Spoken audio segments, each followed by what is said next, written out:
Chicos, buenas noches. ¿Cómo están? A ver, vamos a colocar eso para que no se caiga. Hola Milagros, ¿qué tal? Hola Ani. A ver, sin preámbulos comenzamos. Espero que hayan tomado un buen lonche. Tenemos que hacer Grecia, Roma, bárbaros, bizantinos, carolingios, musulmanes, feudalismos hasta cruzadas. Así que espero de que hayan tomado mate, hayan tenido una buena comida, hayan desayunado cañigua, no sé para qué diablos es la cañigua, pero suena saludable, ¿eh? Y ahora sí, vamos a empezar. Grecia.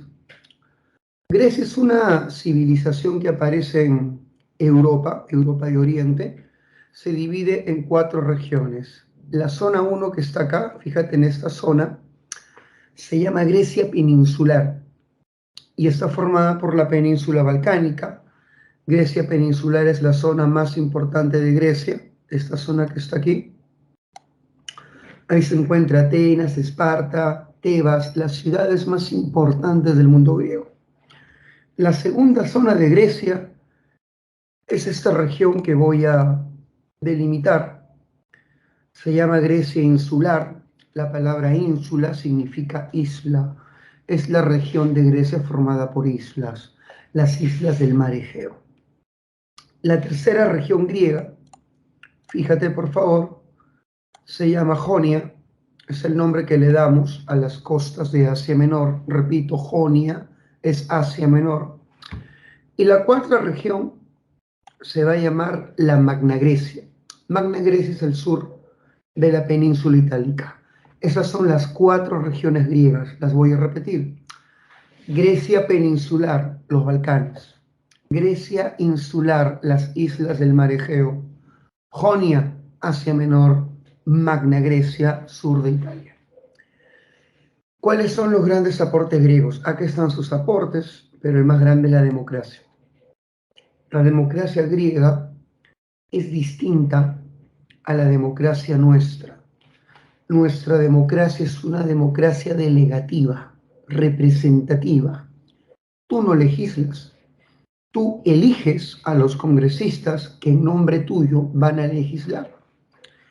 Nuestra democracia es en ese sentido delegativa, pero en Grecia no. El ciudadano en persona elige a los funcionarios y en persona legisla. El ciudadano vota para aprobar o desaprobar las leyes, vota para declarar la guerra o la paz a otras naciones. Entonces la democracia griega es directa, a diferencia de la nuestra. El ciudadano a través de las asambleas populares, repito, el ciudadano a través de las asambleas populares emite su voluntad de manera directa, una diferencia con la nuestra. En Grecia, los derechos solamente los tienen los ciudadanos varones, los excluidos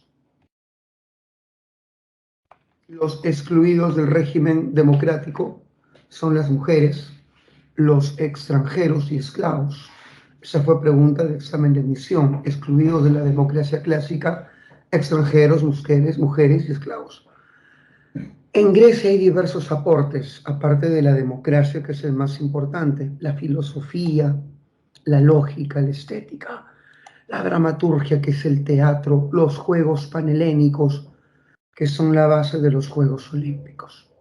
Ahora, sin más preámbulos, paso al primer periodo de la historia griega, que se va a llamar periodo cretense. Este periodo corresponde a la isla de Creta.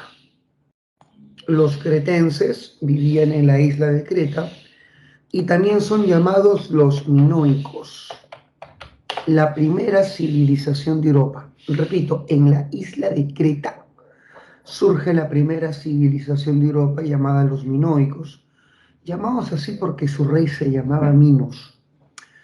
Los minoicos construyeron este palacio asombroso. Mire este palacio, el más grande de la isla, el Palacio de Nosos.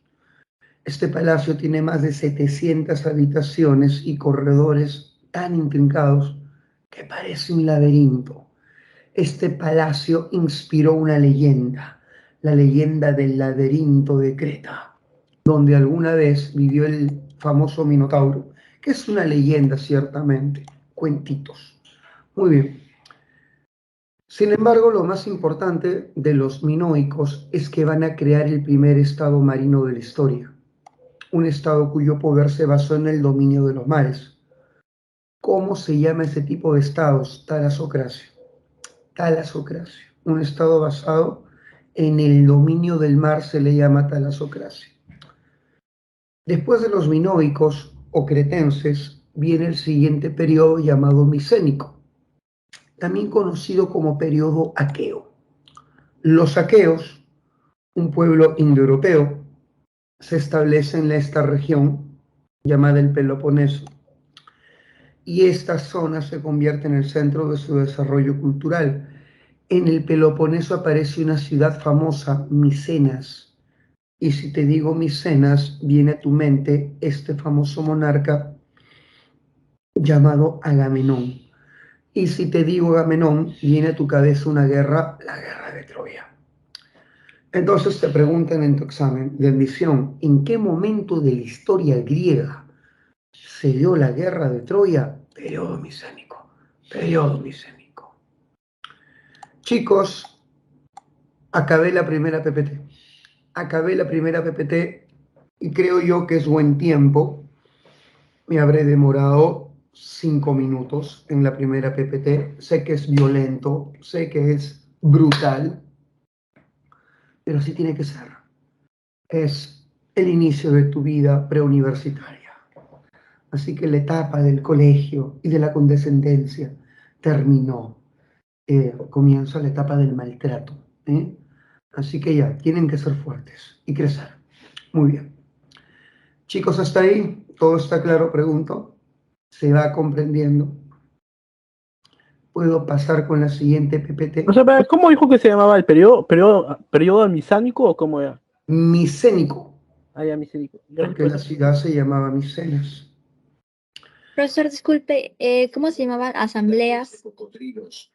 Populares, las asambleas populares. Desde ahí los ciudadanos emitían su voto. Claro que sí. Luis Ángel quiere las PPTs. Podemos discutirlo, podemos discutirlo. Periodo oscuro. En este periodo Grecia es invadida por distintas tribus indoeuropeas, siendo la más famosa la tribu de los dorios. Los dorios ingresan y van a introducir una nueva tecnología, el hierro. El hierro es ingresado a Grecia.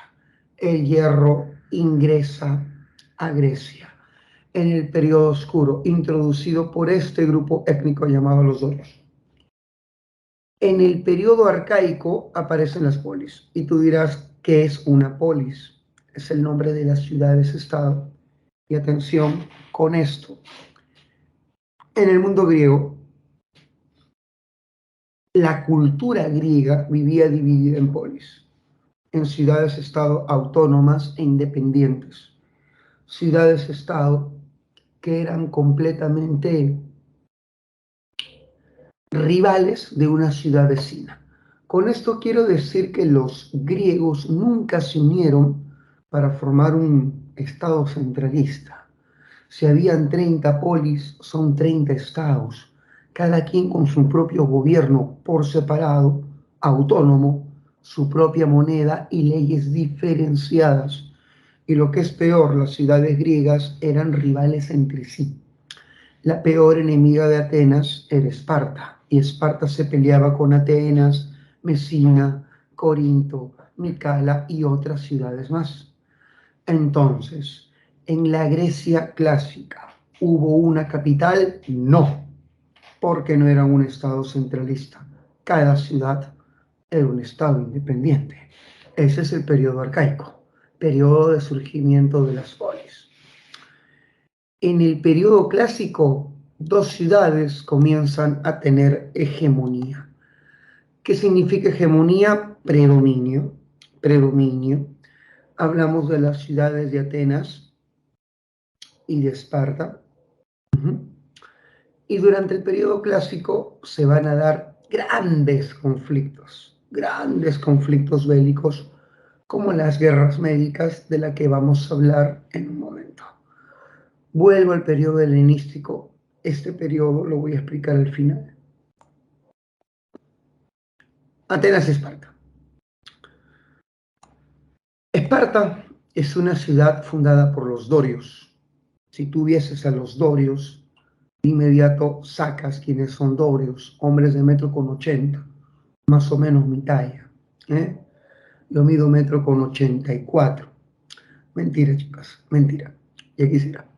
Bueno, los dorios son gente así, enorme, fuerte, físicamente superior. Esparta es la gran potencia militar de Grecia. ¿Cómo se divide la población de Esparta? En 3 categorías: ciudadano, extranjero y esclavo. ¿Quién es el ciudadano? El hombre libre y con derechos. Y solamente los ciudadanos pueden ejercer cargos públicos y solamente los ciudadanos pueden ser propietarios. Sin embargo, también vienen los extranjeros. ¿Quiénes son los extranjeros? Personas de otras polis que vienen a Esparta a hacer negocios. Extranjero es el hombre libre, pero sin derechos. Repito, el hombre libre, pero sin derechos. Y los esclavos carecen de libertad y carecen de derechos. Suelen ser mercancía comprada en el mercado, la mayoría de veces. En Atenas el ciudadano se va a llamar homoioi. Hacen servicio militar desde muy chiquitos. ¿Desde qué edad hacen servicio militar? 7 años. ¡Qué bestia! Alucina que a los 7 años viene el Estado, te saca de tu casa y te lleva al ejército a ser entrenado brutalmente. Los pequeños son abandonados en un bosque donde tienen que aprender a sobrevivir por su cuenta 3 años. Si sobreviven, regresan a la ciudad a ser entrenados como hombres. Se los mata de hambre, se les corta el pelo, se los golpea a diario, se les enseña a no tener miedo, a aceptar el dolor como parte de la vida. En Esparta se forman los soldados más poderosos y profesionales del mundo griego. Así funciona el mundo espartano. Acá están los periecos, acá están los hilotas. ¿Quiénes son los periecos? Los extranjeros. Y los hilotas, los esclavos, pero del Estado. Del Estado, son propiedad del Estado. El Estado los obtiene a través de la guerra. Y un esclavo es propiedad pública, o sea, del Estado. Ya está. Ese es el caso espartano. Chicos, ¿se entendió Esparta? ¿Puedo pasar a Atenas? Dime, por favor, ¿se entendió eso? Sí, profesor. Profesor.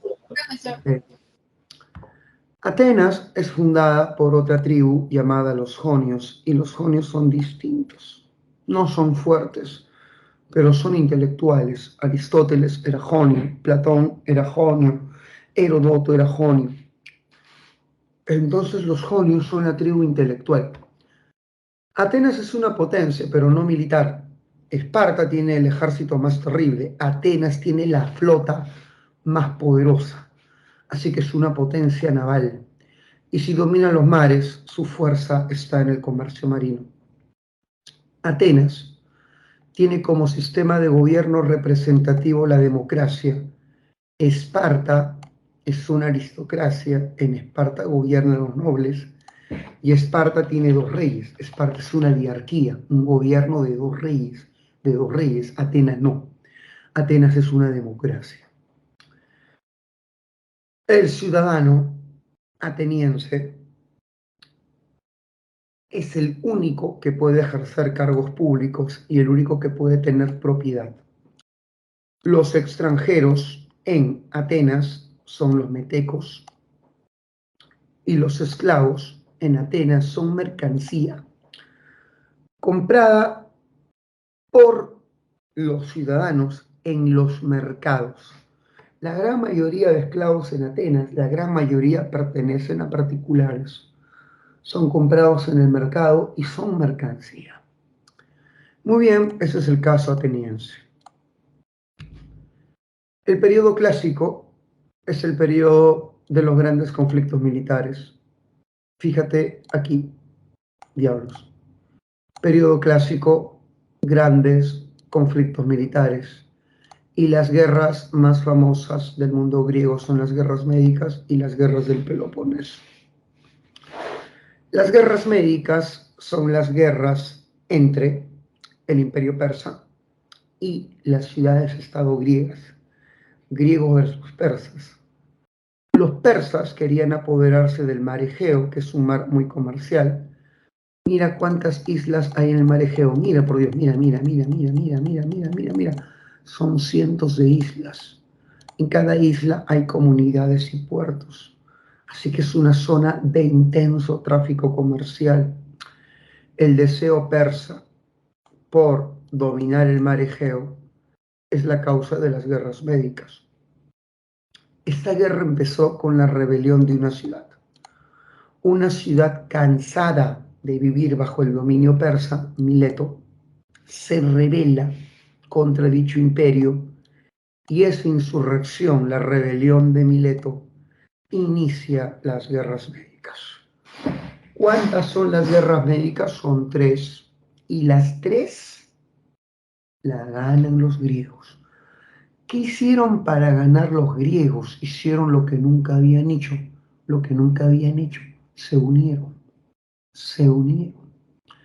Las polis griegas se integran para formar una sola liga llamada Liga de Delos. El líder de esa liga fue una ciudad llamada Atenas. Con el poder de esta liga, Atenas derrota a los persas, la expulsa del mar Egeo y los persas se rinden. Al ser expulsados del mar Egeo comienza la decadencia del imperio persa.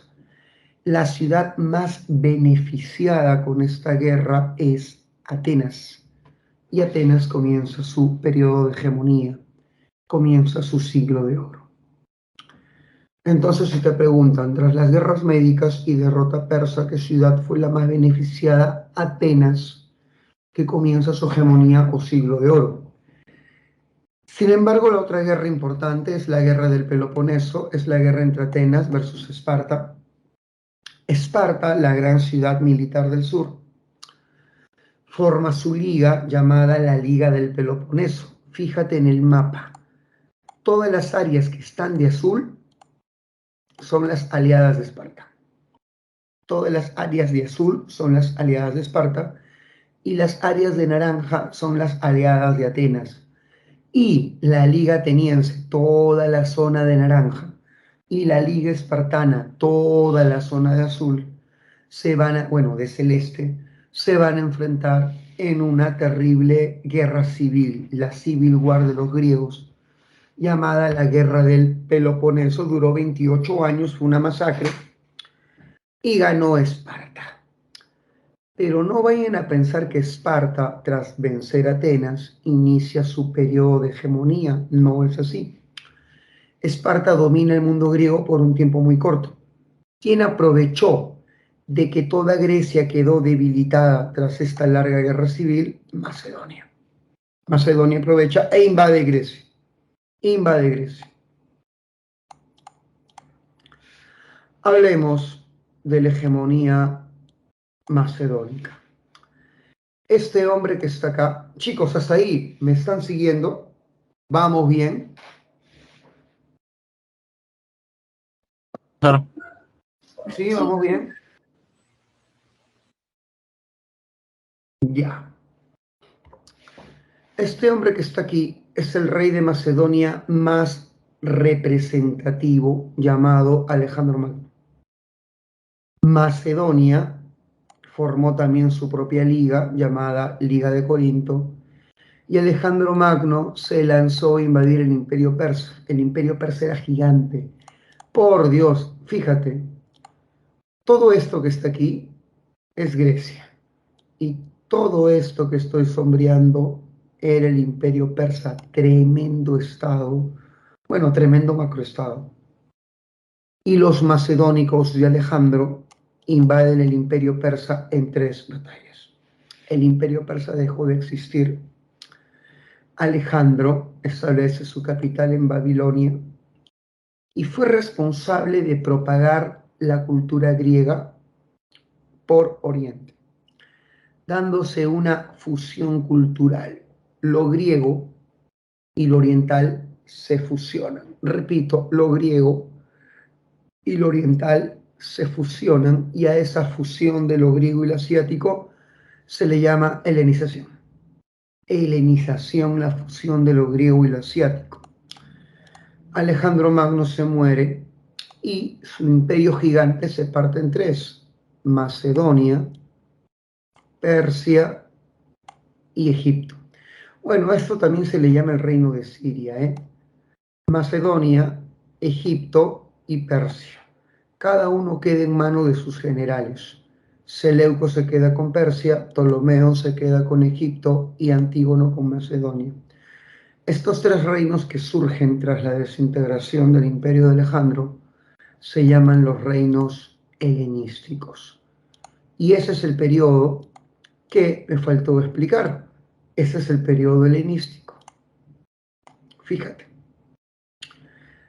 Se da el sincretismo entre Oriente y Occidente, la helenización, y surgen los reinos helenísticos, que son 3, ¿no? Egipto, Macedonia y Persia. Por Dios, acabé Grecia y lo hice en menos de media hora. Oye, estamos a buen ritmo. Estamos a buen ritmo.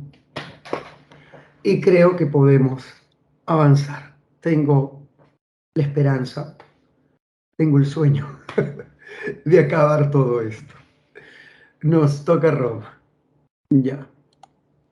Pero no se asusten porque mira, viene Roma, viene bárbaros, viene bizantinos, musulmanes, feudalismo,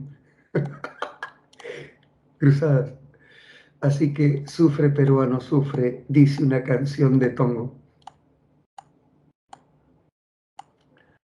Así que chicos, van a tener que soportar. Muy bien. Roma. Roma fue una ciudad que apareció en el centro de Italia. Aquí está Roma. ¿Quién diría que esta ciudad que apareció a orillas del río Tíber iba a ser un imperio horrorosamente expansivo, que iba a tener presencia en 3 continentes, que iba a invadir el mar Mediterráneo? Roma al final fue la megapotencia del mundo antiguo. Roma se divide en 3 momentos: monárquico, republicano e imperial. Durante la monarquía, Roma fue gobernada por reyes. Durante la república, Roma fue gobernada por cónsules.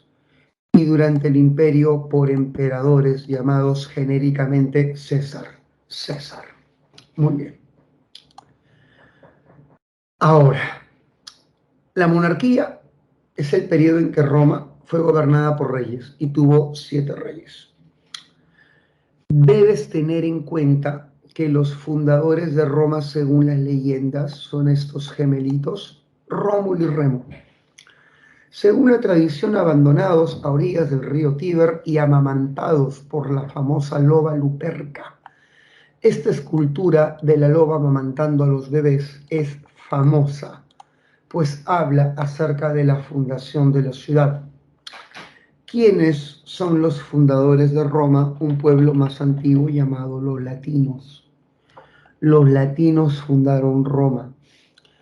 Sin embargo, Roma al comienzo fue gobernada por reyes latinos. Sin embargo, los etruscos, que son una cultura del norte de Italia, mira, acá están los etruscos, invaden Roma y se convierten en sus reyes. Así que Roma fue gobernada al comienzo por los latinos, los fundadores, y luego fue gobernada por los etruscos, los invasores. Los etruscos van a meter su religión, sus costumbres, su arquitectura, y debes saber que lo que llamamos romano lo que llamamos cultura romana es la fusión de dos tradiciones. Lo romano nace de la fusión de lo latino y de lo etrusco. Fusión de lo latino y de lo etrusco. Ahora pasamos a la organización social. Patricios. ¿Quiénes son los patricios? La nobleza romana. Grandes propietarios. Los patricios o aristócratas son el grupo social que concentra los privilegios. Patricios nobles. Plebeyos, el populus, el pueblo común y corriente. Al comienzo no tenían derechos, pero los van a ganar progresivamente a través de la huelga, a través de la protesta. Los clientes son los plebeyos protegidos por un patricio. A ver, para que los chicos entiendan, necesito un alumno que diga yo para el siguiente ejemplo. ¿Qué alumno puede ponerse como ejemplo un alumno valiente y macho? Que diga yo para nuestro siguiente ejemplito. Ya no hay alumnos valientes, Dios mío. A ver. Cielo. Muy bien, pero Cielito, tú eres mujer. Necesito un alumno varón para que funcione esto. ¿Ningún alumno varón? ¿Ninguno, chicos? Dios mío, esta generación de cristal. Bueno, los hombres de mis épocas eran más atrevidos, ¿eh? Eran más atrevidos. Muy bien. Bueno, chiquitos, voy a intentar explicarlo así nomás. Supongamos de que cualquiera de ustedes es un plebeyo, pero bien pobre. Para vivir, porque tienes muchos hijos, requieres el auxilio de un noble, un patricio, que voy a hacer yo. Y solicitan pensiones y parcelas. Yo te voy a dar eso, pero no va a ser gratis. A cambio quiero tus servicios. ¿Qué tipo de servicios?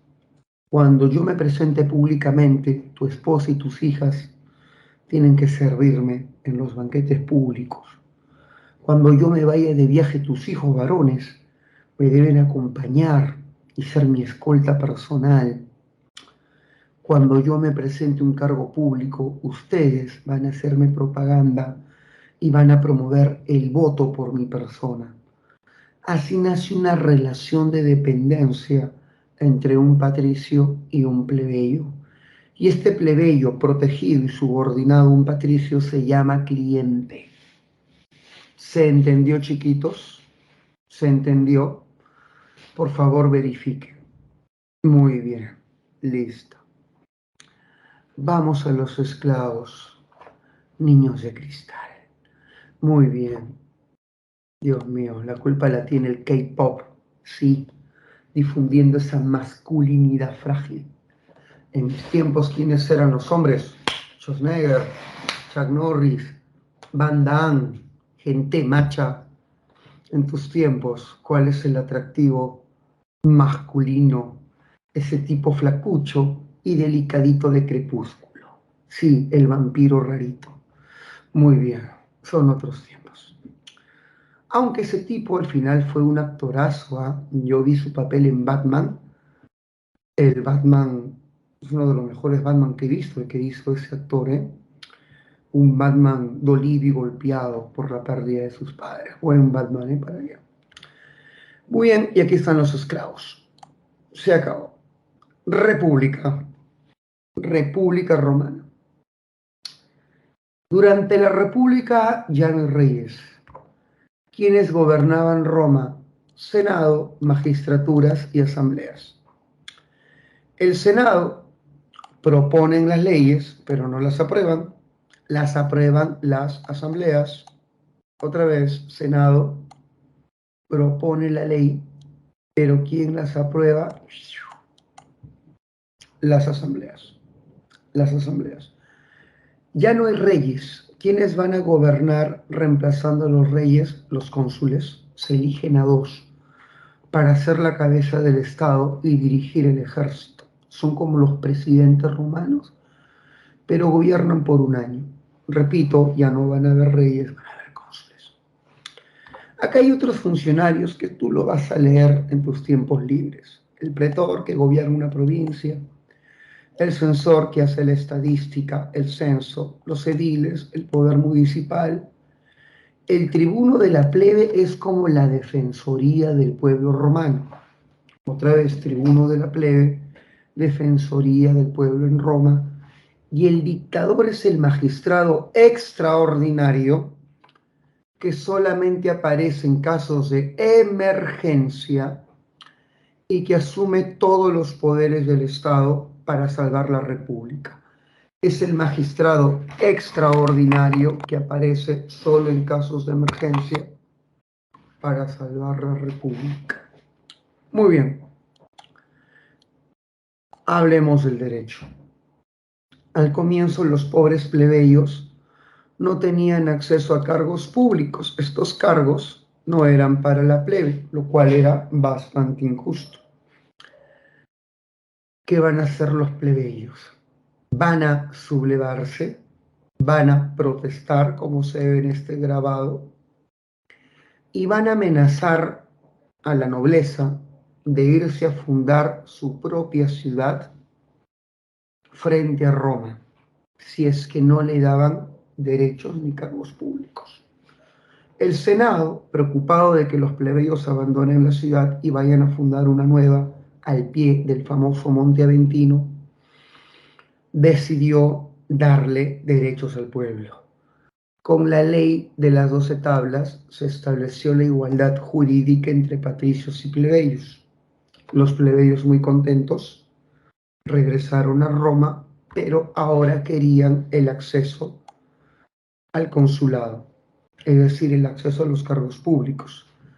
Este derecho se le otorgó a través de la ley Licinia. Con el tiempo los plebeyos querían otra cosa. Queremos el derecho a casarnos con mujeres de la nobleza. Ahí los senadores dijeron, no, mi hija noble, contigo, chusma, jamás. O sea, ¿Y qué hicieron los plebeyos? Se fueron al Monte Aventino. Ahora sí no regresamos. Ahora sí nos dolió, hijo mío. Y el Senado dio su brazo a torcer y los plebeyos regresan. Los plebeyos regresan. La ley Ogulnia permitió que la chusma, o sea, la plebe, acceda a los cargos sacerdotales. O sea, la plebe fue ganando derechos a través de la protesta social. Expansión romana. Chicos, ¿cómo vamos? ¿Cómo vamos, chicos? ¿Se va entendiendo? Muy bien. Sí. Excelente. Vamos rápidamente a la expansión romana. La guerra más importante en la historia de Roma son las guerras púnicas, sin duda alguna. Estas guerras enfrentan a Roma y a Cartago por el control del Mediterráneo occidental. Cartago es una ciudad fenicia, ubicada en lo que actualmente es Túnez. Cartago era una gran potencia naval. Desde Túnez había colonizado otros territorios, como las islas de Sicilia, habían colonizado el sur de la península ibérica, el sur de España, y estaban propagados con una red de colonias. Era la gran potencia de Occidente y Roma combate contra ellos por el dominio del mar Mediterráneo. Fue una guerra difícil. Un general cartaginés llamado Aníbal Barca, en la Segunda Guerra Púnica, atacó Roma por donde menos se le esperaba, cruzando los Alpes. Solamente 2 locos y enfermos en la historia se han arriesgado tanto cruzando los Alpes. Alucina avanzar con tu ejército por caminos de apenas 1 metro de ancho, al lado de acantilados, al lado de abismos, al lado de precipicios. Hijo mío, en medio de la ventisca, el ataque de las tribus rivales, en medio del invierno. Por Dios, era un infierno. Y el tipo loco cruzó los Alpes para atacar a Roma con elefantes de guerra. Roma estuvo sitiada 9 años y estuvo a punto de desaparecer. Cartago fue el enemigo más espléndido que tuvo Roma, el más espléndido. Y finalmente, Cartago cayó. En la Tercera Guerra Púnica, Roma destruye Cartago, se apodera del Mediterráneo, toda la población de Occidente, Roma la esclaviza y comienza un apogeo del comercio esclavista y se incrementa el ayer publicus. Cuidado con esto, ¿qué es el ayer publicus? El ayer publicus son las tierras ganadas por conquista militar. Repito, el ayer publicus son las tierras ganadas por conquista militar. Esas tierras se las entregan a los patricios, quienes tenían dinero para poder invertir y construir grandes haciendas. Aparecen latifundios gigantes. Y a los plebeyos no les dan nada. ¡Qué injusticia, eh! Tras la guerra, los que reciben grandes extensiones de propiedad son los patricios, quienes fundan haciendas enormes llamadas latifundios. Y los plebeyos no se les da ningún beneficio. La guerra los ha empobrecido porque tuvieron que pagar impuestos. Y ahora no pueden competir los pequeños agricultores con las grandes haciendas. Y los plebeyos arruinados tienen que vender lo único que les queda, que es su parcela. En Roma la ley es muy clara. Plebeyo que no tiene parcelas no es ciudadano, pierde sus derechos.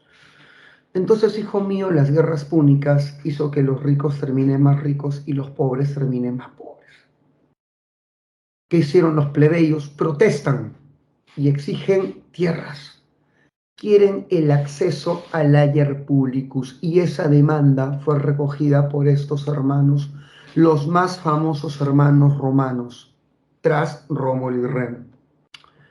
Estamos hablando de los hermanos Graco. Acá está Tiberio Graco.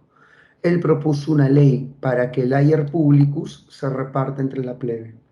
Ley agraria. Repito, lex agraria, el reparto del ayer publicus, las tierras del Estado, entre la plebe.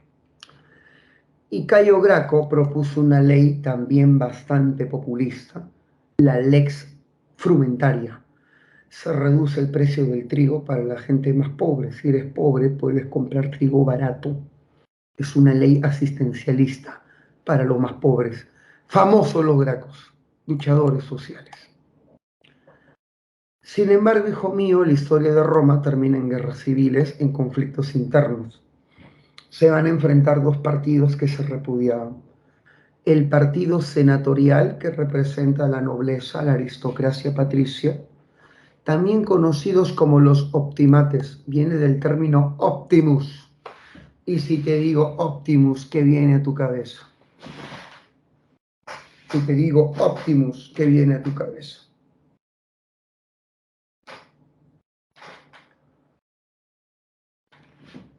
No me vayan a decir Optimus Prime de los Transformers, ¿eh? Optimus, ya sabía, Yerli, muy bien. Optimus significa los mejores, los mejores, los mejores hombres, criados en las mejores familias. O sea, los optimates son la gente más rica, pues, más platuda. Viene de Optimus, los mejores. Y por otro lado tenemos al partido de los populares. El Partido Popular es dirigido por nobles, pero por nobles con intenciones electorales. Nobles que han hecho plata, pero que quieren poder político. Y para eso adivina qué hacen estos nobles. Populismo. Plebeyos, vamos a hacer reformas a favor de ustedes, les vamos a dar tierras, vamos a subir los salarios, vamos a reducir los impuestos, no más pobres en un país rico.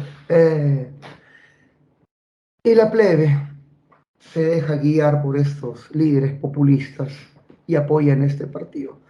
Y estos partidos se van a masacrar en las guerras civiles romanas. Otra vez, En las guerras civiles se enfrentan dos partidos. Optimates, el partido senatorial, que representa los intereses de la aristocracia, y populares, un partido de nobles, pero que promueve reformas a favor de la plebe. Se masacran. En la primera guerra civil se enfrenta Mario de los populares contra Sila de los senatoriales. ¿Quién ganó la primera guerra civil? Sila. Esto acaba con 70.000 muertos, una mortandad horrorosa. Te cuento, para evitar más guerras, se forman alianzas llamadas triunviratos, y en historia romana hay dos triunviratos, primer y segundo triunvirato. El primer triunvirato estuvo formado por Julio César, Pompeyo y Craso, tres grandes generales y hombres de negocios. Se reparten el poder para evitar más guerras, pero esta alianza, llamada primer triunvirato, se rompe con la muerte de Craso. Muerto Craso, César y Pompeyo, que eran enemigos históricos, se enfrentan en la Segunda Guerra Civil. Segunda Guerra Civil. ¿Quién ganó la Segunda Guerra Civil? César gana la Segunda Guerra Civil y se nombra dictador. Se nombra dictador. Y César hace un gobierno a favor de la plebe, porque él es del Partido Popular.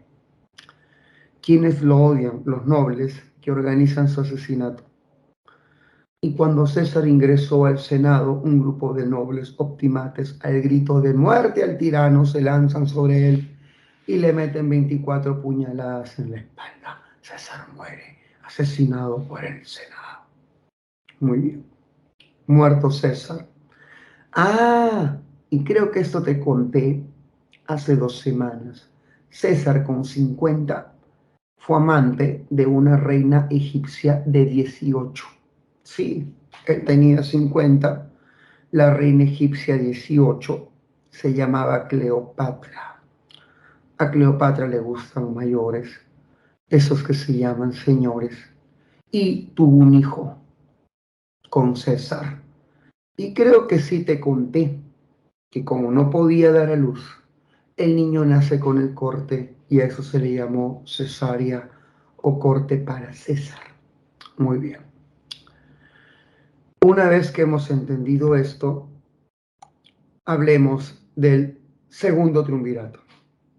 Octavio, Lépido y Marco Antonio, los tres son del Partido Popular, han hecho una alianza para enfrentarse al Senado y derrotan al Senado y a los optimates y se reparten Roma. Octavio se queda con Occidente, Lépido con África, Marco Antonio con Oriente. Con el tiempo Lépido renuncia a ser gobernador, se convierte en sacerdote. Octavio en Occidente, Marco Antonio en Oriente, a pesar de ser del mismo partido, se van a enfrentar por temas personales en la Tercera Guerra Civil. Así que si te preguntan, ¿quiénes se enfrentan en la Primera Guerra Civil? Mario y Sila. ¿Quiénes se enfrentan en la Segunda Guerra Civil? César y Pompeyo. ¿Quiénes se enfrentan en la Tercera Guerra Civil? Octavio y Marco Antonio. ¿Quién ganó? Octavio. Marco Antonio se suicida. Él fue amante también de Cleopatra. Cleopatra fue amante de César y de Marco Antonio. Era una mujer inteligente que utilizaba la peor arma femenina, que es la seducción, para poder atraer hombres poderosos y fortalecer su régimen. Era una mujer de Estado, no era una bandida que quería estar con hombres fuertes, para nada. Era una mujer que utilizaba la seducción para atraerse poderosos hombres de Estado a su corte y así fortalecer su posición dentro de Egipto. Es una mujer de Estado. Muy bien. Listo. Ya está. Marco Antonio y Cleopatra se suicidan. Octavio toma el poder y se convierte en emperador. Hijo mío, aquí está el gran Octavio. Gobernará con el nombre de Augusto. Su gobierno se llama Siglo de Augusto. Debes saber que el famoso Augusto le dio a Roma lo que tanto le faltaba: estabilidad, orden. Comienza un periodo de orden interno llamado Pax Romana. Si hay orden, que es lo que le falta a nuestro país, por Dios, pero si hay orden interno, pregunto, ¿qué pasa con la economía? Prospera. Si hay orden, la economía prospera. Y si la economía es próspera, las artes y las letras florecen. En el llamado siglo de Augusto, hijo mío, se dio esta coyuntura de gran desarrollo económico y cultural. Después de Augusto hay otros emperadores famosos, como el emperador Trajano, que logró la máxima expansión territorial. Él llevó a Roma a su máximo nivel expansivo. Caracalla, este emperador, a través de la ley Antonina,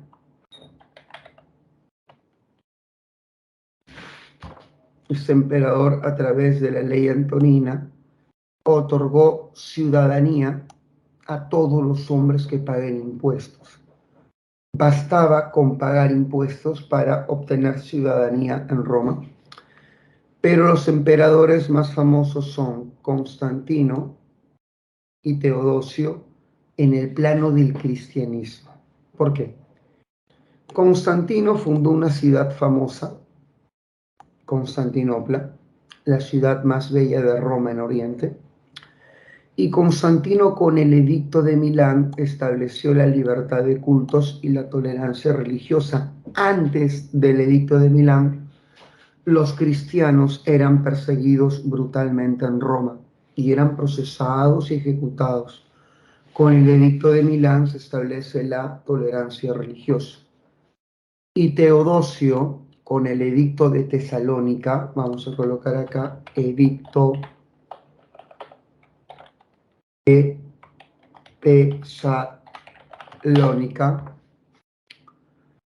Teodosio oficializó el cristianismo, convirtió el cristianismo en la religión oficial de Roma. Al acabar su historia, el Imperio Romano quedó partido en dos. No hay mapa. Roma de Occidente y Roma de Oriente. Esta división lo hizo Teodosio porque tenía dos hijos que ambicionaban el cargo imperial y los partió en dos, y cada hijo gobernó un pedazo del imperio. El último emperador de Roma es un chibolito llamado Rómulo Augustulo, que cayó en el año 476 en la coyuntura de las invasiones bárbaras. Y acabé. Los dos temas más grandes han sido terminados, chicos. Grecia y Roma. Por Dios. Entramos a la Edad Media. Chicos, hasta ahí se va entendiendo. Vamos bien. ¿Tienen alguna pregunta? A ver, vamos a descansar unos minutos. Vamos a descansar unos minutos para preguntas abiertas. Pueden preguntar lo que quieran, si tienes alguna duda, alguna curiosidad. Profesor, ¿por qué Dime. Marco Antonio se suicidó? Porque fue derrotado por Octavio en la Tercera Guerra Civil, y Octavio lo quería capturar y ejecutar públicamente. Así que Marco Antonio optó por la salida menos humillante y se atraviesa el vientre con su espada.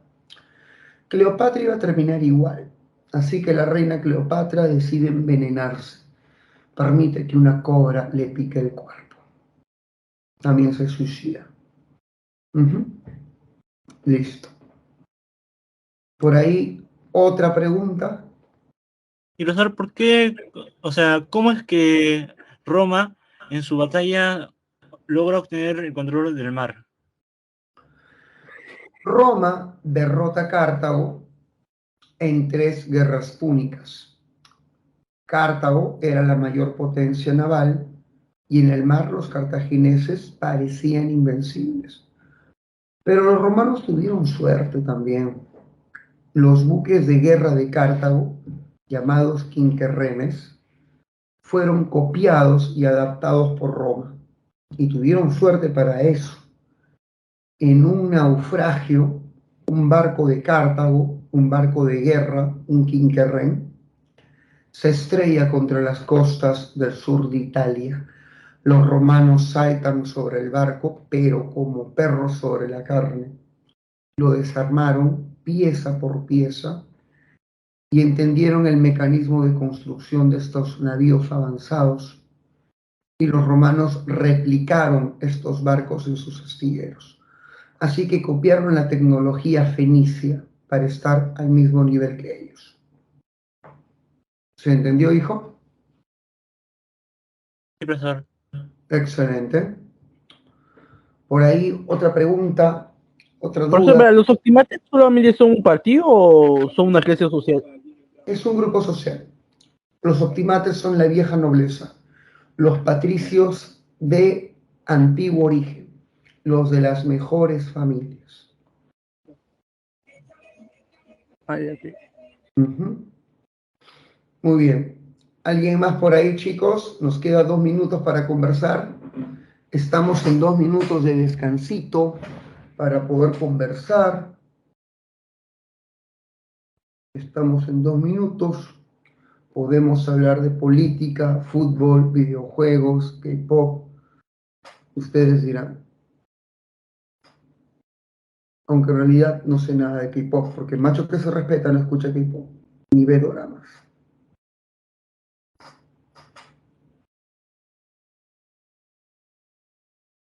Ni se viste con colores pasteles como Bad Bunny.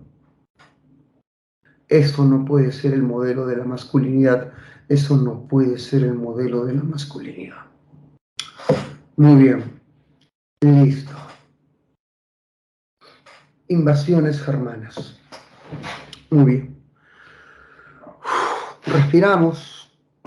Nos preparamos para las invasiones germanas. Muy bien. Ahí está mi amigo Jerry. Ya está. Seguimos.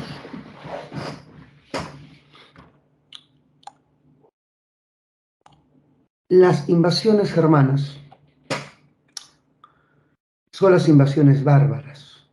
¿Quiénes son los bárbaros? Son los pueblos extranjeros que habitaban fuera del Imperio Romano. Fuera de Roma habitaba un grupo de pueblos conocidos como los bárbaros. No hablaban latín, tenían costumbres distintas a la romana, y los bárbaros que van a atacar Roma en el siglo III son los llamados pueblos germanos. ¿Cómo son los germanos? Rubios, 1,80 m, ojos azules, fornidos. Y los germanos, hijo mío, habitaban más allá de la frontera romana, habitaban en la zona oriental de la actual Alemania. Sin embargo, los germanos van a invadir Roma, producto de diversos factores. ¿Qué factores empujan a los germanos a Roma? Primer factor, mucha población. Germania estaba sobrepoblada y al haber tanta gente en Germania, que comienza a escasear los alimentos. Así que mucha gente empezó a migrar a Roma por la falta de recursos en Germania, por el exceso demográfico. Siguiente factor, cambio climático. Las temperaturas bajan dramáticamente en Germania. Les hago una pregunta. Dije una pregunta. Si hay descenso de las temperaturas y hace mucho frío, ¿qué actividad económica es la más afectada? ¿Qué actividad económica? ¿Actividad agraria? Muy bien, la agricultura se va al diablo. Y cuando la agricultura decae, hay hambruna, hay miseria. La gente migra masivamente hacia Roma, escapando de la miseria y de la hambruna. Pero por si fuera poco, llega el peor factor de todos, los hunos. Los hunos son un pueblo terrible que vienen desde Oriente, vienen desde Mongolia, y los hunos han llegado. Los hunos, hijo mío, vienen con caballos, arcos, son arqueros a caballo. Los hunos son violentos. ¿Han visto esta serie animada llamada Mulan? ¿Han visto Mulan? Sí, profesor. Ya. ¿Han visto cómo representan a los hunos? Furiosos, salvajes, asesinos, ultrajadores. Muy bien. Los hunos llegan con todo y los hunos masacran a los hermanos y son violentos. Te cosen la boca, te abren la boca, te echan metal derretido a la boca, a los párpados. Son un pueblo cruel. Y los hermanos escapan como loquitas, huyendo de los hunos. Entonces, ¿cuál fue la principal causa para la migración germana? Están huyendo de los hunos. Muy bien. Una vez que hemos comprendido esto, tienes que saber que al comienzo, el primer pueblo germano que le pidió permiso al emperador romano fueron los visigodos. Los visigodos eran como 1 millón y estaban migrando, buscando tierras.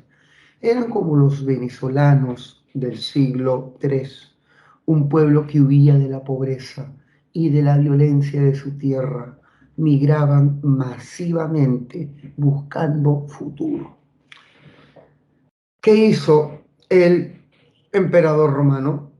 El emperador de Roma los dejó ingresar a cambio de que se conviertan en soldados y en colonos del imperio. Se los dejó ingresar a Roma. Te pregunto, ¿el ingreso visigodo a Roma fue violento o fue pacífico? ¿Tú qué marcarías?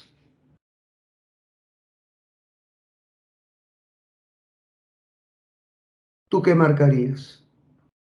¿El ingreso visigodo a Roma fue violento o pacífico?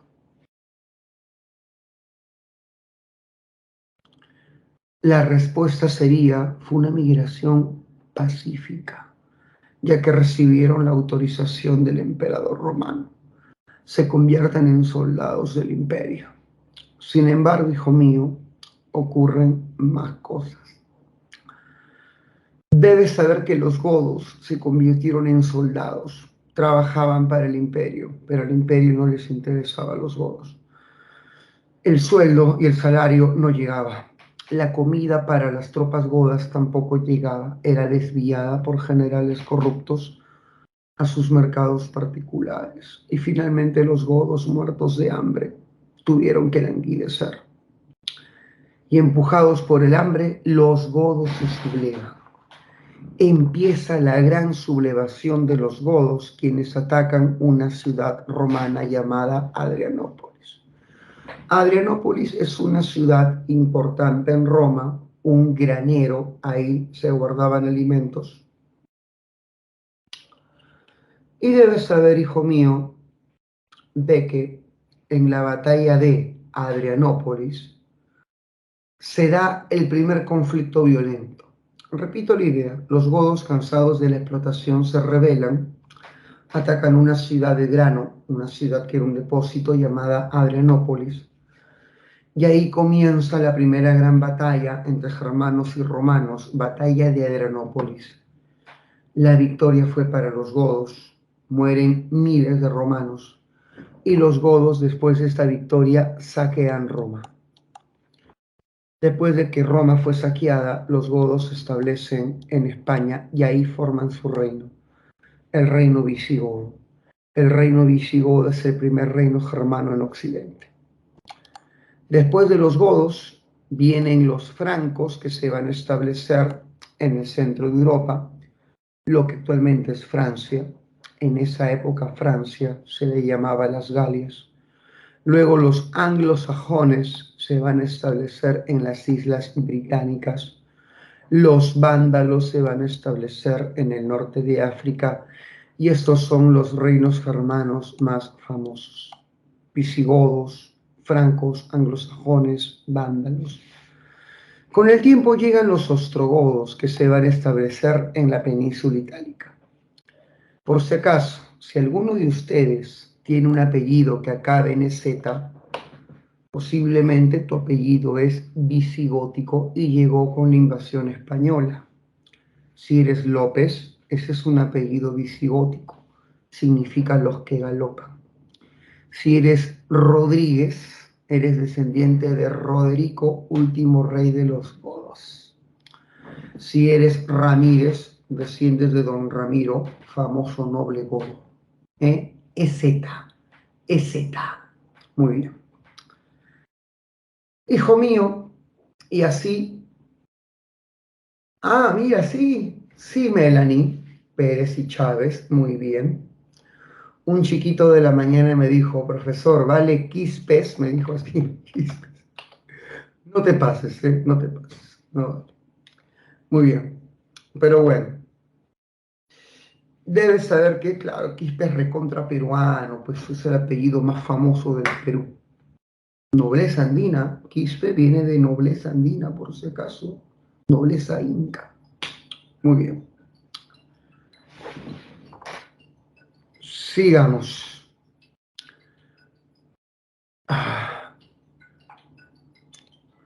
Un ratito, voy a apagar el celular. Está sonando y me está molestando. Un ratito, dame un segundo.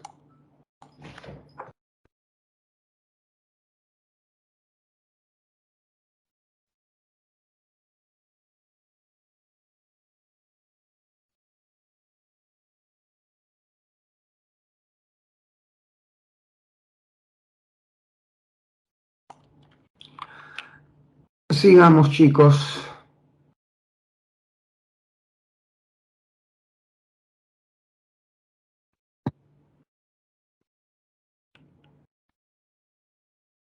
Sigamos. Muy bien. Disculpen, tuve que apagar el celular porque no me dejaba concentrarme. Muy bien. Sigamos. Debes saber que producto de las invasiones bárbaras, fíjate en el mapa, Roma de Occidente es invadida. Roma de Oriente supervive, pero Roma de Occidente cae. Su último emperador fue un niñito de 12 años llamado Rómulo Augustulo, último emperador romano de Occidente. Una vez que desaparece el imperio occidental, es reemplazada por estos reinos germanos. Estos reinos van a combinar su lengua, el germano, con el latín de Occidente, dando origen a las lenguas romances. Aparece, por ejemplo, el castellano en el mundo visigodo, el italiano en el mundo ostrogodo, el francés en el reino franco. Estos pueblos al comienzo eran paganos, adoraban al dios Odín, pero con el tiempo se vuelven cristianos. ¿Qué reino germano fue el primero en adoptar el cristianismo? El reino franco. Fue el primer reino germano que fue cristiano. Los germanos van a introducir su modelo económico occidente. Ellos vivían en el campo, tenían una economía agropecuaria. Cuando los germanos se establecieron en Occidente, implementaron su forma de vida rural y su economía agropecuaria sobre Europa occidental. Y a eso se le llamó la ruralización de la economía. Hijo mío, hemos terminado con la clase de reinos bárbaros. Pasamos al imperio carolingio. Hasta ahí, chicos, pregunto, ¿vamos bien? ¿Vamos bien? ¿Verdad, profesor? ¿Qué pasó con los hunos luego de presionar a los que estaban ahí, los que habitaban? Luego de presionar. Los hunos se van a establecer finalmente en Hungría y van a dar origen al pueblo húngaro. los hunos como Estado se desintegran en diversas tribus tras la muerte de su gran caudillo. El gran caudillo de los hunos se llamó Atila y se van a establecer en una provincia romana llamada Panonia, que empezó a llamarse Tierra de Hunos, Hungría. Ujú. Eso fue lo que pasó con los hunos. Ok, profesor, gracias. Ok. Pasemos ahora. Chicos, pregunto, ¿siguen vivos? ¿Vamos bien? Muy bien. La gente dice que está viva. Les voy a creer. Y ahora sí. El Imperio Carolingio nace de lo que viene a ser el Reino Franco. Ujú. El Imperio Carolingio nace de lo que viene a ser el Reino Franco. El Reino Franco fue el primer reino germano en convertirse al cristianismo. El Reino Franco va a ser una alianza con la Iglesia Católica. La Iglesia nombró a los reyes francos emperadores y el más famoso rey franco se llamó Carlomagno. San Marcos ha hecho pregunta por el rey franco Carlomagno y en qué radica su importancia. Ahí donde Carlomagno invade, impone el cristianismo. Así que Carlomagno fue importante en la propagación de la fe cristiana.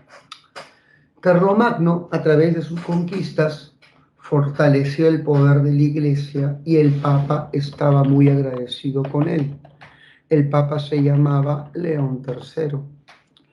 Y este famoso pontífice agradeció a Carlomagno nombrándolo emperador en el año 800.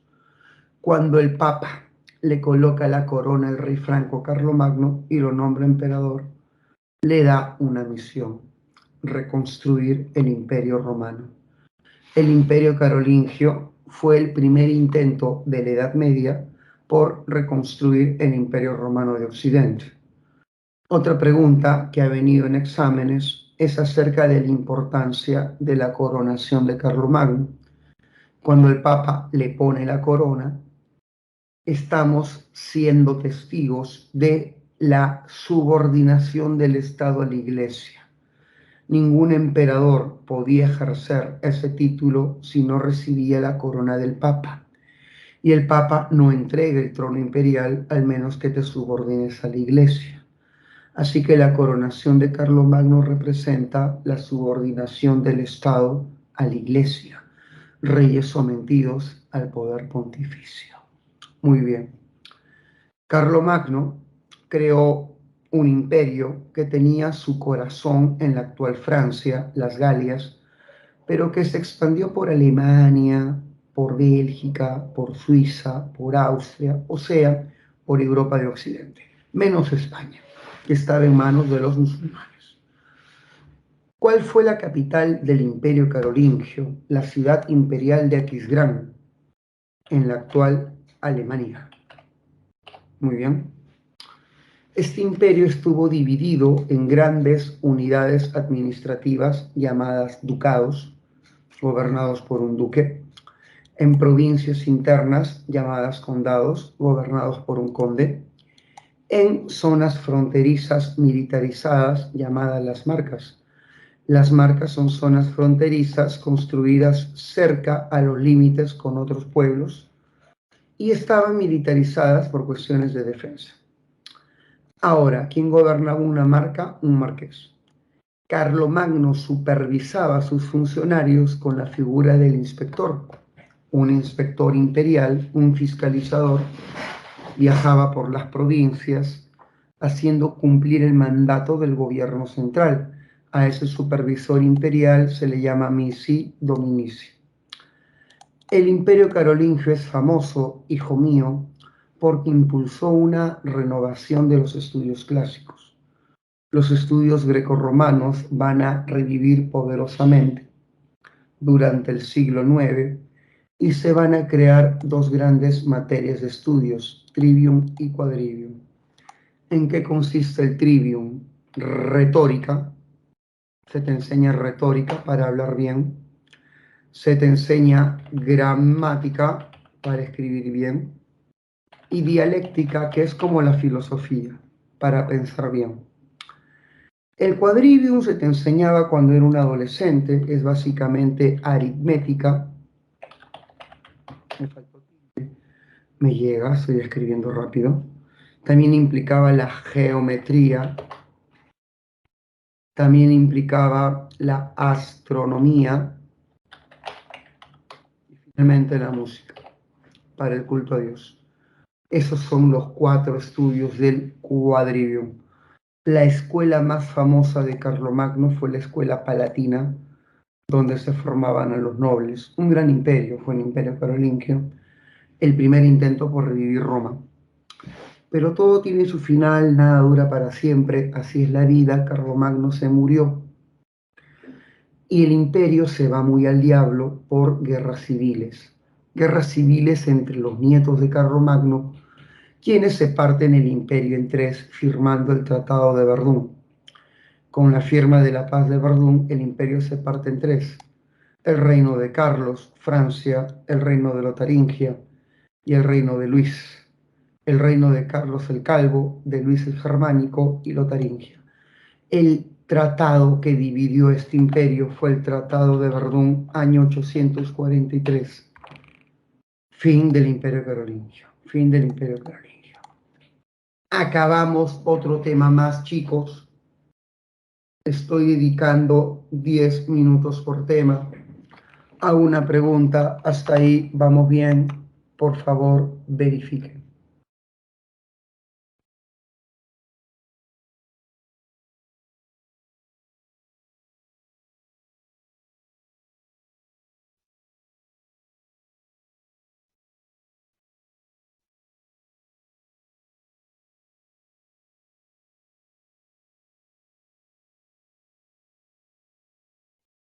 Ya está.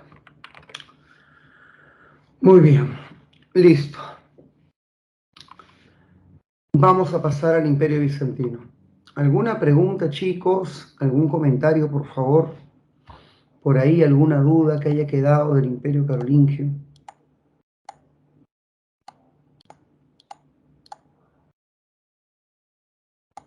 ¿Alguna duda? ¿Algún comentario? ¿Seguimos? No sé qué dirás.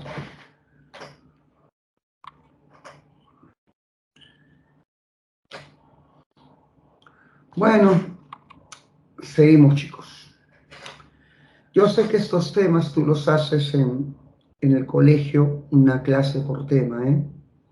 Incluso hay profesores que dictan Grecia 1, Grecia 2, Roma 1, Roma 2, por lo extenso de estos temas.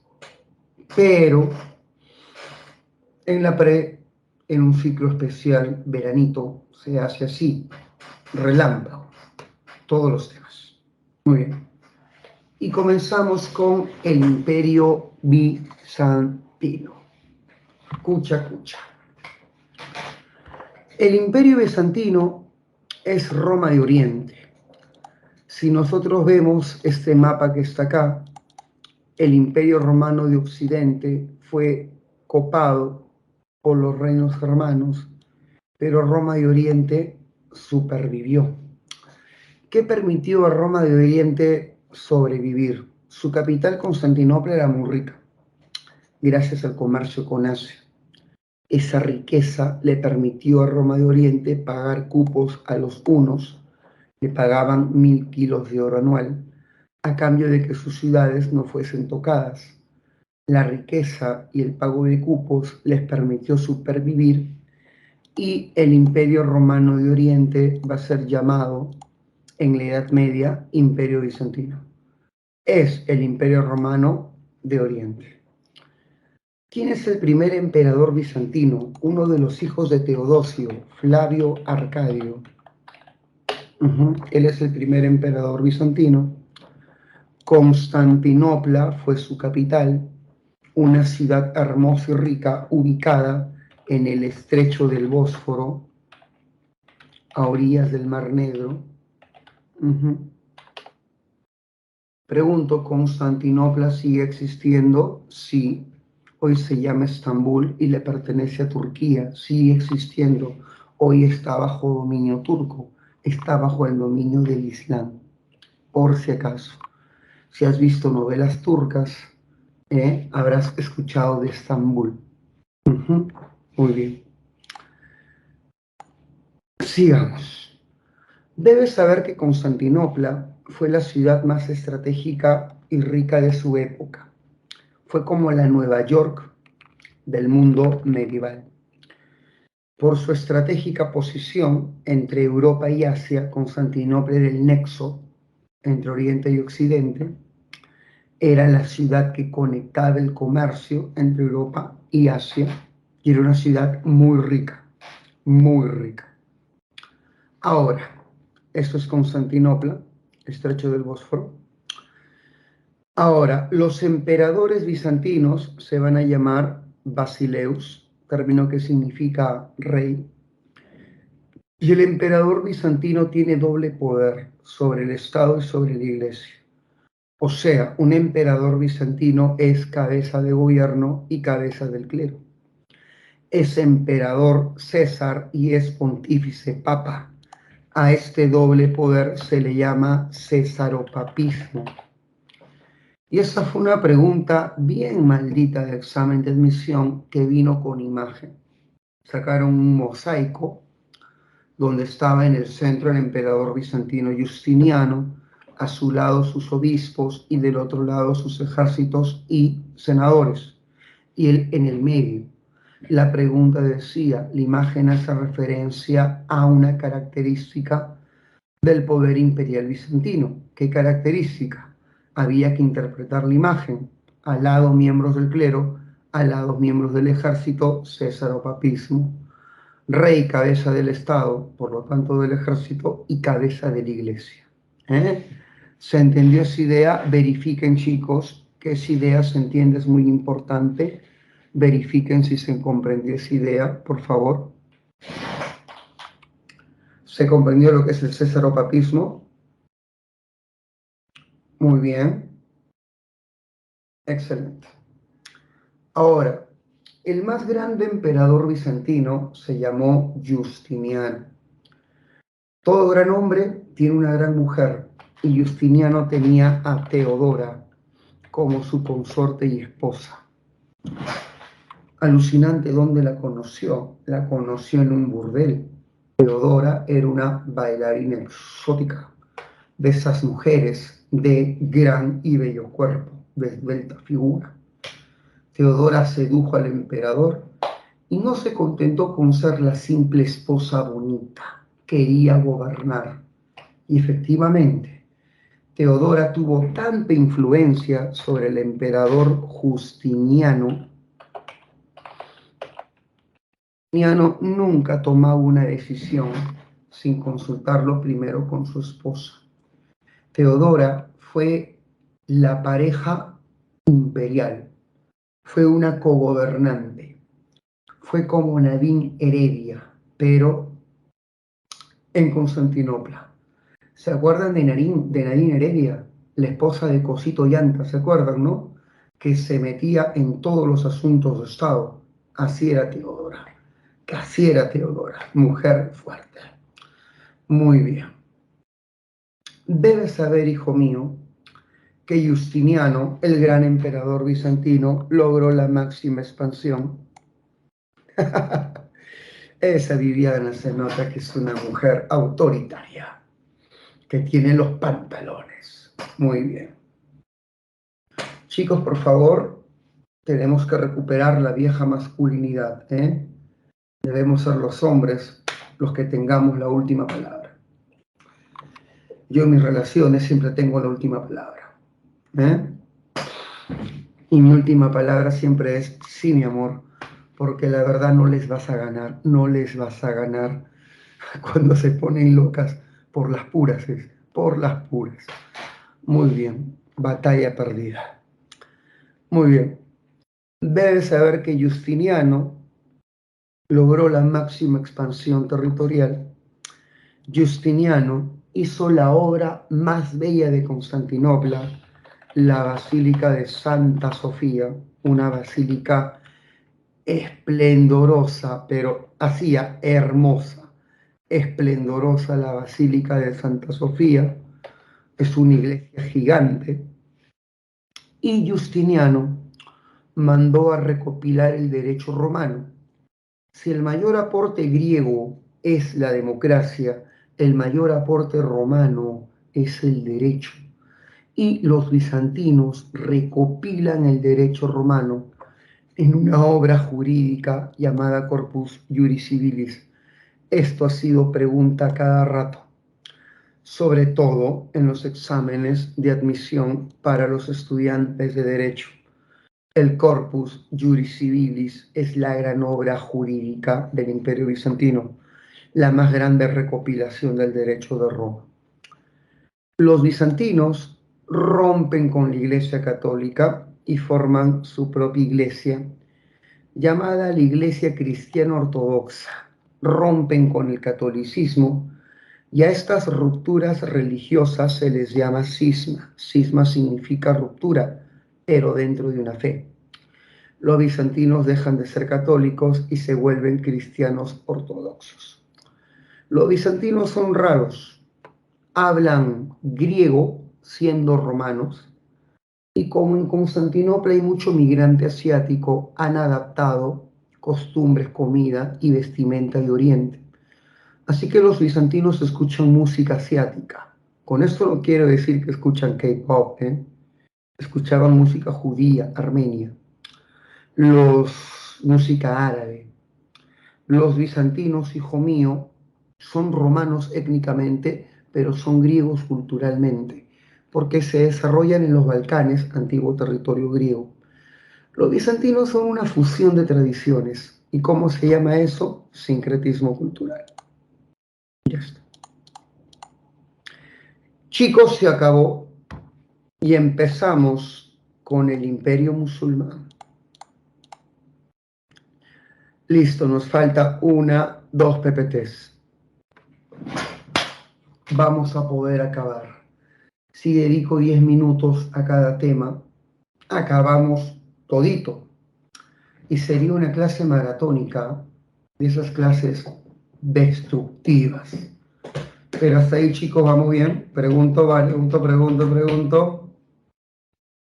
Están sobreviviendo. Muy bien.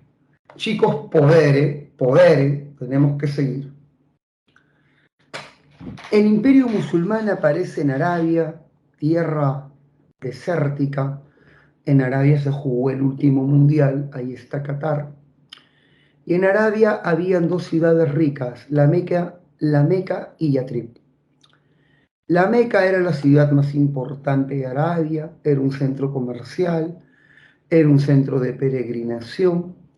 Y en la Meca funcionaba el santuario árabe más famoso, llamado el Santuario de la Kaaba, que significa Santuario del Cubo. En ese santuario se adoraba al dios más importante de Arabia, llamado Alá, pero Alá compartía la adoración con 300 dioses menores. O sea que al comienzo los árabes eran politeístas. Los árabes viven en tribus y cada tribu es dirigida por su jeque. Actualmente siguen existiendo jeques, los líderes de las grandes tribus. Y hoy en día hablar de un jeque es hablar de un hombre millonario. Normalmente estos hombres se dedican a los negocios, al petróleo sobre todo. ¿Quién es el dueño del Paris Saint-Germain y le paga su sueldo a Mbappé, a Messi y a Neymar? Un jeque catarí. ¿Quién es el dueño del Manchester City? Otro jeque. Y con su plata como cancha paga el salario de Erling Haaland, el androide, el monstruo, el noruego. Hijo mío, los jeques. Pero había un problema.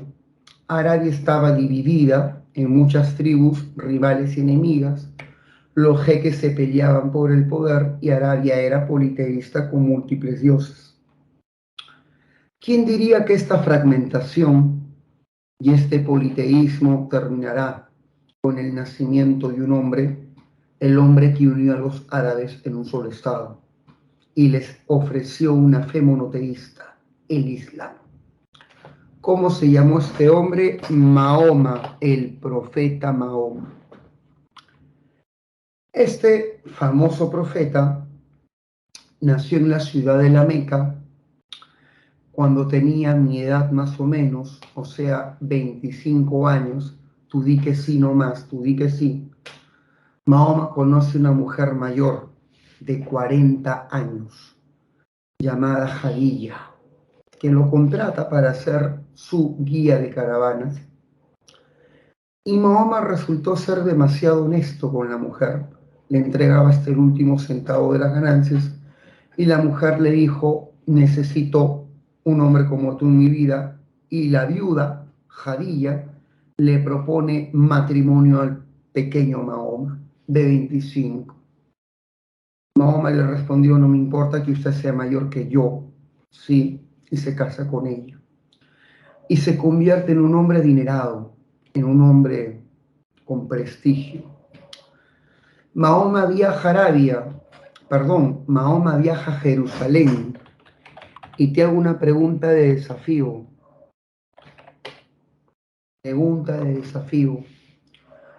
¿Qué religiones dominaban Jerusalén? ¿Quién puede responder eso? Si te digo Jerusalén, Israel, ¿qué religiones son las predominantes en Jerusalén?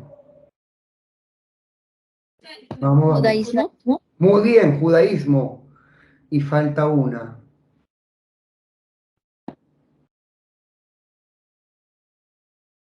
Aparte del judaísmo, obviamente el cristianismo.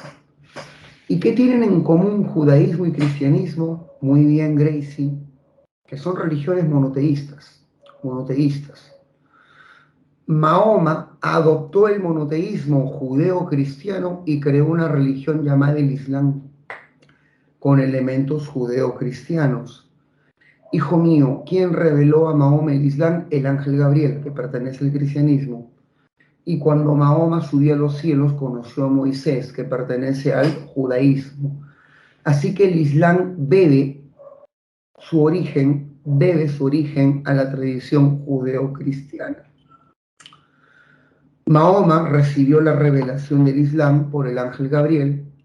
Mahoma ascendió a los cielos desde Jerusalén. Jerusalén es la cuna del Islam y del cristianismo y del judaísmo. Increíble Jerusalén, en el centro del mundo religioso. Y Mahoma decidió predicar su religión monoteísta en su ciudad de origen, llamada la Meca, y le fue muy mal. La gente no se convirtió a su fe. Así que Mahoma tuvo que abandonar la Meca y se fue a una ciudad llamada Yatrib, al norte. Y a esta migración del profeta de la Meca a Yatrib se le llama la Égira. La migración del profeta. Y el profeta tuvo un éxito tremendo en Yatrib. La ciudad se vuelve monoteísta islámica y cambia de nombre. Va a ser llamada Medina. Mahoma regresa con muchos seguidores, hablamos de miles, 10.000, e invade la ciudad de la Meca. Y luego Mahoma, a través de la guerra, invade, somete a todas las tribus de Arabia, derrota a los múltiples jeques y los integra bajo un solo gobierno.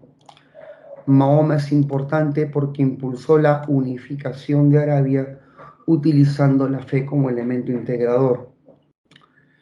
Durante las guerras de unificación se muere su esposa. Mahoma se casa 7 veces, llega a tener 7 mujeres. En el mundo árabe hay poligamia. Su esposa más joven se llamaba Aisha, tenía 9 años, ¿sí?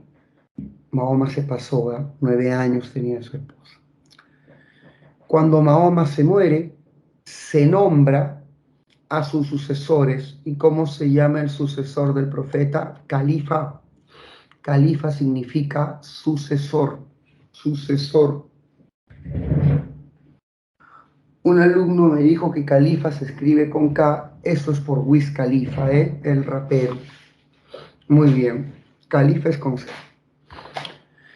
Y debes saber de que van a aparecer 3 califatos, el ortodoxo, el omeya y el abasi, son 3 califatos. Y cada califato tuvo una capital distinta. El califato ortodoxo, la ciudad de Medina, el califato omeya, la ciudad de Damasco, y el califato abásida, la ciudad de Bagdad. 3 capitales. ¿Qué hicieron los califas ortodoxos? Inician la expansión.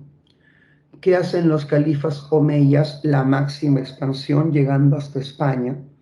Los musulmanes llegan a España. ¿Y qué hacen los abásida? El esplendor cultural. Toda religión tiene un libro sagrado. El libro sagrado del Islam se llama el Corán. Y los musulmanes tienen 5 mandamientos, 5 pilares, siendo el más importante la confesión de fe, la fe. El segundo pilar es la oración, el tercer pilar es la limosna, el cuarto es el ayuno, ayunan un mes, y el quinto es la peregrinación. En el mundo musulmán existe un precepto obligatorio llamado yihad. La palabra yihad significa esfuerzo, pero en Occidente se le llama la guerra santa. Es el esfuerzo espiritual y físico que hace todo creyente para enfrentarse a los enemigos de la fe. Si una persona muere defendiendo el Islam, el Corán le promete el cielo y la vida eterna. Y en el cielo te espera un harén de mujeres para tu disfrute eterno. Esa es la promesa que te hace el Corán. ¿Cuál fue el mayor aporte musulmán? Crean el álgebra, uno de tus cursos preferidos si vas a ingenierías o a ciencias formales. Y el padre del álgebra se llama Al-Jawarizmi. Al-Jawarizmi. Se acabó, musulmanes. 10 minutos exactos. Feudalismo. Chicos, nos falta 1 y 2 PPTs y se acabó. Nos faltan 2 PPTs y se acabó. 10 minutos cada tema. Estamos a tiempo. Hasta ahí, chicos. ¿Vamos bien? Pregunto. Muy bien. El feudalismo es un sistema económico donde la riqueza se sustenta en la tenencia de la tierra. Lo que importa en el feudalismo es la posesión de grandes unidades territoriales.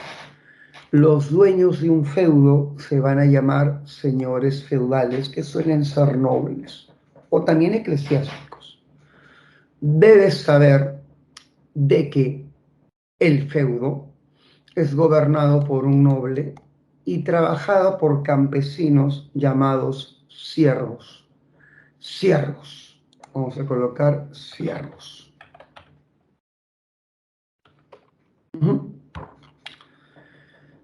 El siervo campesino le debe a su señor 2 cosas: obediencia y contribuciones. Y el señor a sus siervos le debe 2 cosas: protección y parcelas. Nace una relación de dependencia personal entre campesinos y siervos. Perdón, entre campesinos y señores. ¿Y cómo se llama la relación campesino-señor? Servidumbre. Repito, la relación campesino-señor se va a llamar servidumbre. Sin embargo, existe otro tipo de relación. Relación noble-noble. ¿Cómo se llama la relación entre nobles? Se va a llamar vasallaje. Vasallaje. Entonces, hijo mío, voy a repetir, la servidumbre es la relación noble-campesino y el vasallaje es la relación entre nobles. Para que nazca el feudalismo, tuvo que desintegrarse un imperio, el imperio carolingio. Cuando el imperio carolingio se desintegra y se parte en tres, como hace un rato vimos con el Tratado de Verdún, el poder de los reyes se debilita y se incrementa el poder de los señores locales, el poder de la nobleza. Estos señores locales se van a fortalecer y se van a convertir en señores feudales. Los señores feudales surgen por la debilidad del Estado y de la monarquía, producto de la desintegración del imperio carolingio. Aparte de esto, se dan las terribles invasiones bárbaras del siglo IX. Llegan bárbaros brutales como los vikingos. Uy, los vikingos sí que eran crueles. Los vikingos violaban mujeres, vendían niños como esclavos en los mercados del Báltico. Los vikingos te abrían la espalda a punta de hachazos, te sacaban los pulmones, te clavaban metiéndote espadas dentro de la garganta y estas sobresalían tu cuello y te dejaban clavados con una espada atravesada en la boca sobre los árboles. Hablamos de un pueblo muy cruel, los vikingos.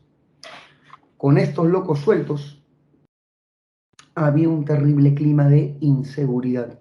Y cuando hay inseguridad, la gente que busca protección. Los hombres de las ciudades huyen al campo buscando protección de los señores feudales. Y el señor feudal te va a dar protección a cambio de que te conviertas en su siervo. Así surgen los siervos. La gente no quiere ser sierva, pero intercambia su libertad por protección.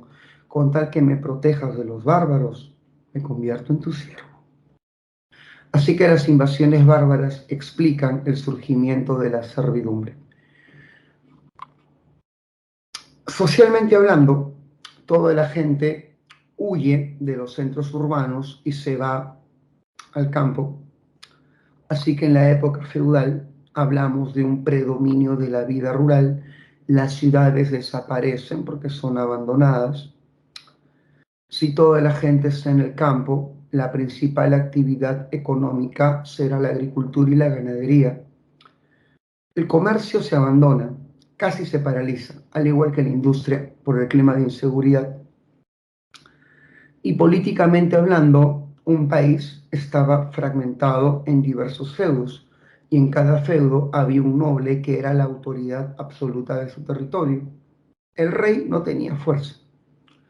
El rey de Francia solamente tenía autoridad efectiva sobre París, y todo el norte en manos del duque de Borgoña, el sur en manos del duque de Aquitania, y sobre estos territorios el rey no tenía autoridad. Así que en la época feudal no hay un gobierno centralista, sino que existe fragmentación del territorio en múltiples soberanías feudales. O sea, hay descentralismo, múltiples gobernantes, poliarquía. Muy bien. ¿Cómo se dividía la población? En tres grupos o estamentos: bellatores, oratores y laboratores. ¿Quiénes son los bellatores? La nobleza laica. Básicamente duques, condes, marqueses. Su misión, la guerra. Los oradores son los miembros del clero, son los miembros de la iglesia. Oradores significan los que rezan, y los laboradores son el pueblo llano, quienes con su trabajo mantienen a los estamentos superiores, la sociedad estamental. Hablemos del vasallaje. Aquí está un señor, aquí está un vasallo. Un vasallo no es un campesino, un vasallo no es un siervo. Un vasallo es un noble subordinado a otro noble. Repito, un vasallo es un noble en condición de subordinación a otro noble. El vasallo le ofrece a su señor sus servicios. sus servicios políticos y militares, y el señor le ofrece a su vasallo beneficios económicos. Te voy a dar tierras, títulos, pensiones a cambio de tus servicios políticos y militares. A este contrato entre nobles se le va a llamar vasallaje. El vasallo ofrece sus servicios poniéndose de rodilla, tomándole las manos a su señor y haciendo un juramento de fidelidad. A partir de ahora me vuelvo vuestro hombre. A este juramento se le llama homenaje. Y el señor entrega el beneficio, que suelen ser grandes tierras, feudos, dándole un obsequio a su vasallo y un ósculum, un beso, que se daba en la mejilla o en las manos. Y en el caso alemán los señores se daban un beso en la boca, se tocaban los labios. Y a este contrato se le llama vasallaje. Últimas ideas. El feudo es la gran propiedad gobernada por un señor. Las parcelas llamadas mansos son las parcelas de los siervos, los mansos son las parcelas de los campesinos y las reservas son las parcelas dedicadas a la manutención del señor. El señor se alimenta de todos los productos obtenidos de las reservas, mientras que los campesinos se alimentan de las parcelas de los mansos. Y el siervo, pues, es el campesino. Muy bien. Chicos, último tema. Llegamos al final de la clase. ¿Están vivos todavía? Pregunto.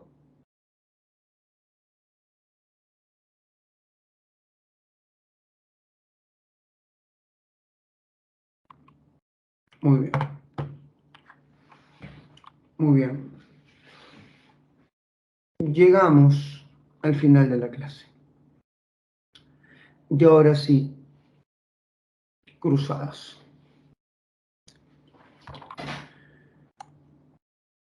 Las cruzadas, hijo mío, son campañas militares que van a enfrentar a la Iglesia, a los cristianos de Occidente, a los católicos, dirigidos por la Iglesia en contra de los musulmanes de Oriente, en contra de los islámicos gobernados por el imperio turco, los turcos selyúcidas.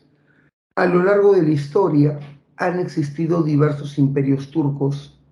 Los turcos selyúcidas son el imperio turco predominante del siglo XI al siglo XIII.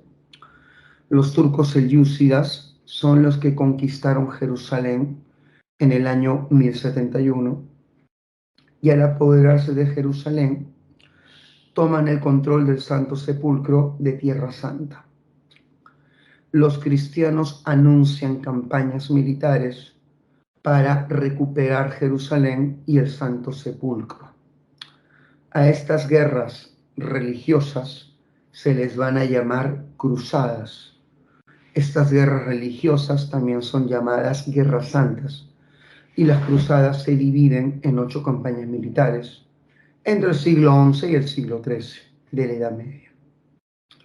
Los cristianos anuncian que van a invadir Oriente para recuperar Jerusalén, pero en realidad eso es un pretexto para justificar la violencia.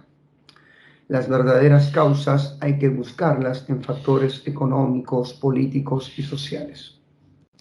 Así que esto de recuperar Jerusalén es puro floro. ¿Cuáles son las verdaderas causas para las cruzadas? La primera causa y la más importante es que las cruzadas representan la expansión feudal. El feudalismo estaba en crecimiento. La población de Occidente se había incrementado notoriamente. Para mantener a tanta población se requerían más tierras.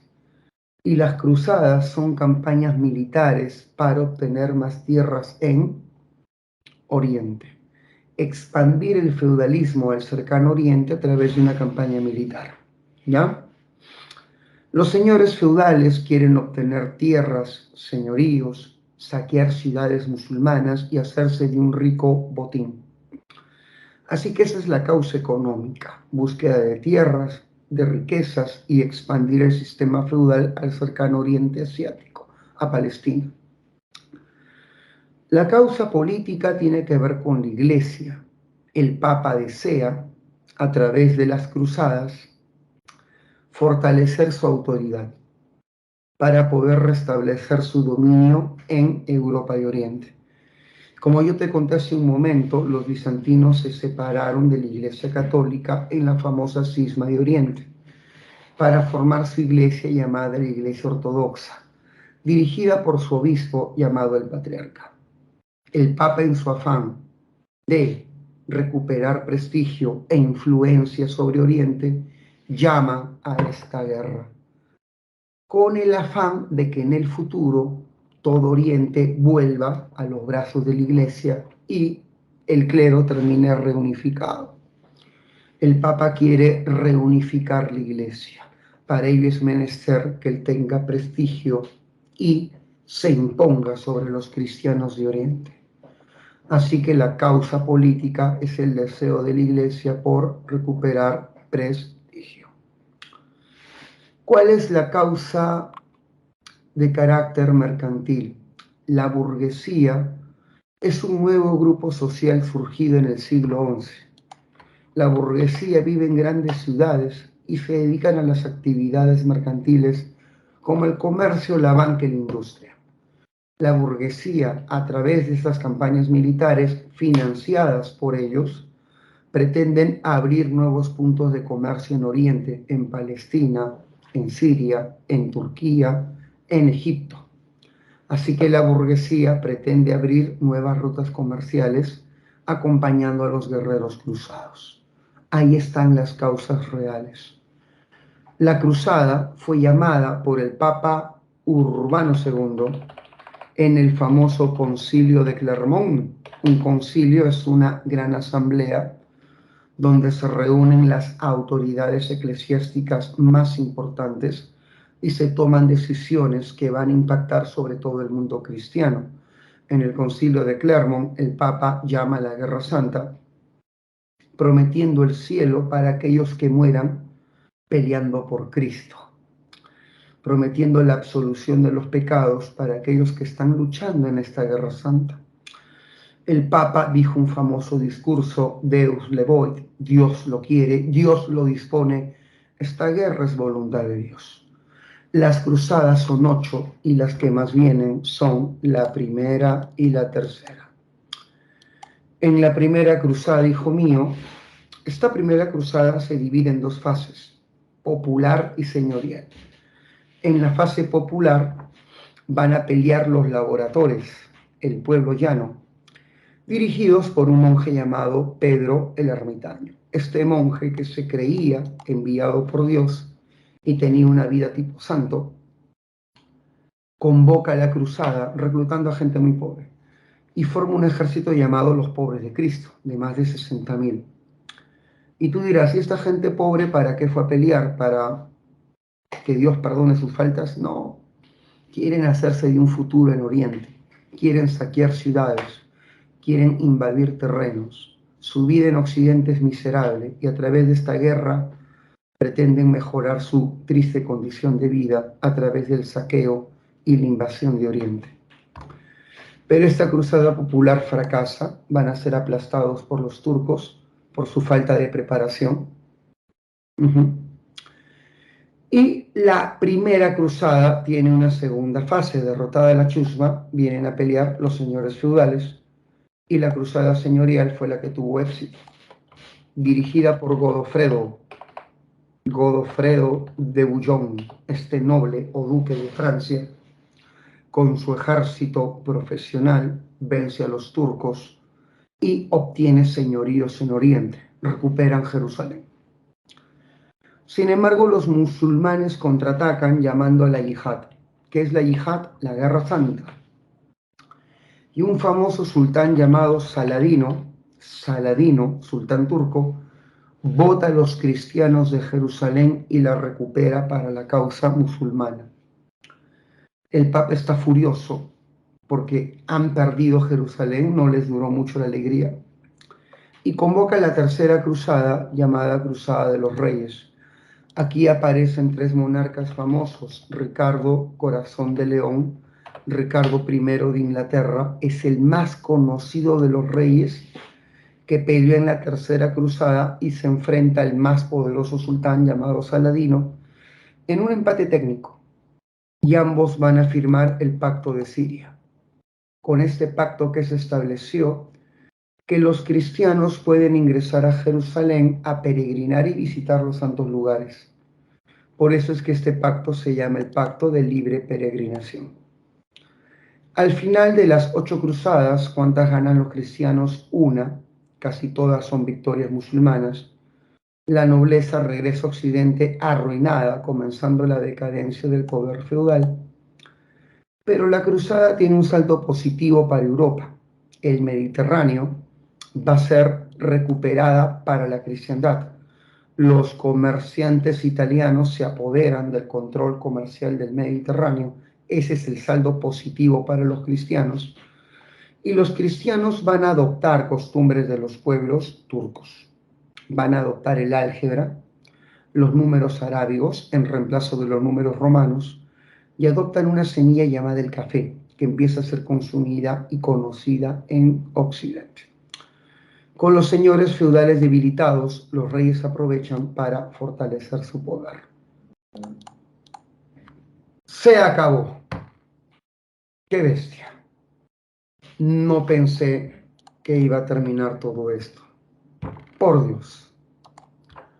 Por Dios. Por Dios. Vamos a dictar las claves.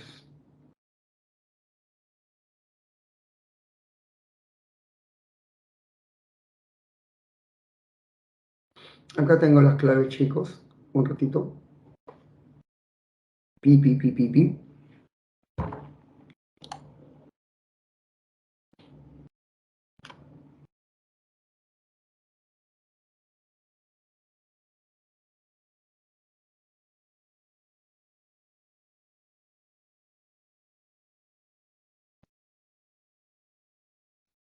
Ya.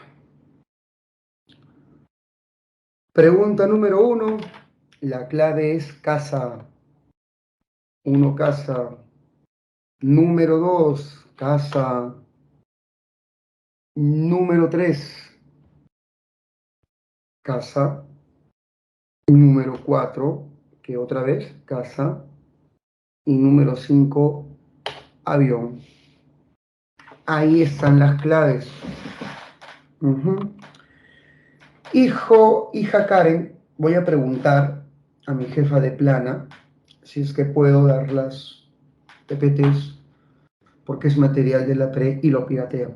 Voy a pedir autorización. Yo, por mí, te lo mando ahorita, Karen. Te lo mando ahorita de corazón. Sé que necesitas estudiar.